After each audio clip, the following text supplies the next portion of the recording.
Hello నమస్తే welcome to day 47. నేను మీ రాహుల్. ఇది బర్త్డే స్పెషల్ అనమాట. మా క్లాస్మేట్ కీర్తి బర్త్డే అనమాట. వాళ్ళ హాస్టల్ దగ్గరికి వెళ్ళి సెలబ్రేట్ చేసాం. నైట్ కేక్ కట్ చేయించాం తనతో. తను చాలా హైపర్ యాక్టివ్, అందుకే బర్త్డే కూడా అలా చేసాం అనమాట. తనైతే ఫుల్ హ్యాపీ అనమాట. సో లాస్ట్లో ఇలా రెడీ చేశారు మా బాయ్స్ తనని. అండ్ ఈ రోజు అయితే తను ట్రీట్ ఇచ్చింది. మేము ఎస్జేఎస్ ఫుడ్ కోర్ట్ దగ్గరికి వెళ్ళాము అనమాట. సో అప్పుడు ఒకసారి చెప్పాను కదా ఫుడ్ ఎలా ఉందో చూసాం. గోల్ ఏంటో తినడం మానేసి ప్రతి బ్యాచ్ లో ఉంటారు కదా ఈ స్నాక్ బ్యాచ్.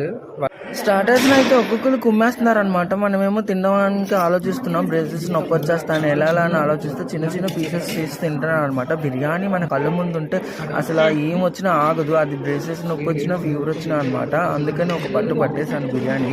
ఫుడ్ అయితే బాగానే ఉంది అనిపించింది. ఓకే. సో బ్రేసెస్ కూడా అంతే నొప్పి వచ్చింది బిర్యానీ తిన్న తర్వాత. ఈవినింగ్ షన్ను స్పెషల్గా కేక్ కట్ చేయించాడు అనమాట కీర్తితోని. మేము కూడా యాడ్ ఆన్ అయ్యాము. ఆ ఫ్లవర్ మనకేనంట. సో అందరూ కేక్స్ తినిపించారు. ఇదంతా అయిపోయిన తర్వాత లైబ్రరీకి వెళ్ళి చదువుకున్నాం అనమాట. ఎగ్జామ్